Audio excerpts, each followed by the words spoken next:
Police ഉദ്യോഗസ്ഥനെ ഭീഷണിപ്പെടുത്തിയ കേസിൽ പിടിയിലായ അർജുൻ ആയിങ്കെ കസ്റ്റഡിയിൽ വാങ്ങാൻ എറണാകുളം ഊന്നുകൽ പോലീസ് കൂടി കണ്ണൂരിലേക്ക് തിരിച്ചിട്ടുണ്ടെന്നുള്ള വിവരങ്ങൾ ലഭിക്കുന്നുണ്ട്. തുടർന്ന് ആയിങ്കയെ കോതമംഗലത്ത് എത്തിച്ച ശേഷമാകും അറസ്റ്റ് നടപടികളിലേക്ക് കടക്കുക എന്നുള്ള വിവരങ്ങൾ കൂടിയാണ്. അബ്ദുൽ നാസർ വിവരങ്ങൾ നൽകും. നാസർ, അപ്പോൾ കോതമംഗലം പോലീസിന്റെ കേസിലാണ് പ്രധാനമായും ഈ ഒരു അറസ്റ്റുമായി ബന്ധപ്പെട്ട തുടർ നടപടിക്രമങ്ങൾ ഇനി നടക്കേണ്ടത്. അങ്ങനെയാണെങ്കിൽ കോതമംഗലം സ്റ്റേഷനിലേക്ക് കൊണ്ടുപോകേണ്ടതുണ്ട്. കോതമംഗലം പോലീസ് തന്നെ എത്തിയായിരിക്കും ആയിങ്കയെ ഇവിടെ നിന്ന് ഈ കണ്ണൂർ പോലീസിൽ നിന്ന് വാങ്ങുക എന്നറിയുന്നുണ്ട്. അപ്പോൾ അവർ ഇവിടെ കണ്ണൂരിലേക്ക് എത്തിച്ചേർന്നിട്ടുണ്ടോ? മറ്റ് നടപടിക്രമങ്ങൾ അതിന് മുന്നോടിയായി എന്താണ്? അതൊരു സമയമെടുക്കുന്ന നടപടിയാണോ? എന്താണ് ഇനിയിപ്പോൾ ഏത് സമയത്തേക്ക് കൊണ്ടുപോകാൻ കഴിയും?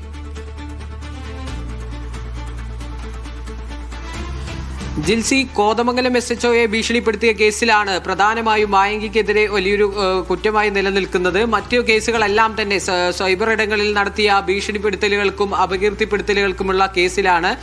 മാത്രമല്ല, ആയിങ്കയെ കണ്ണൂരിൽ നിന്ന് കസ്റ്റഡിയിലെടുക്കുമ്പോൾ പോലീസ് ഇപ്പോൾ ചുമത്തിയിട്ടുള്ളത് ഒരു സൈബർ കേസാണ്. അതായത് ആഭ്യന്തരമന്ത്രിക്ക് നേരെയുള്ള മോശം പരാമർശങ്ങളും വെല്ലുവിളിക്കുമാണ് ഇപ്പോൾ കേസെടുത്തിട്ടുള്ളതും അറസ്റ്റ് രേഖപ്പെടുത്തിയിട്ടുള്ളതും.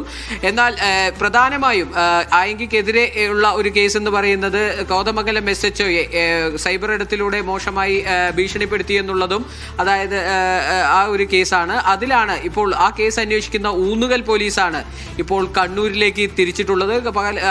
വിവരം ആയെങ്കിൽ അറസ്റ്റ് ചെയ്ത വിവരം അറിഞ്ഞതോടുകൂടി തന്നെ ഇതുമായി ബന്ധപ്പെട്ട വിവരങ്ങൾ എറണാകുളം റൂറൽ പോലീസിന്റെ മേധാവിക്കും കേസ് അന്വേഷിക്കുന്ന മൂവാറ്റുപുഴ DYSPക്കും എല്ലാം ലഭിച്ചിരുന്നു.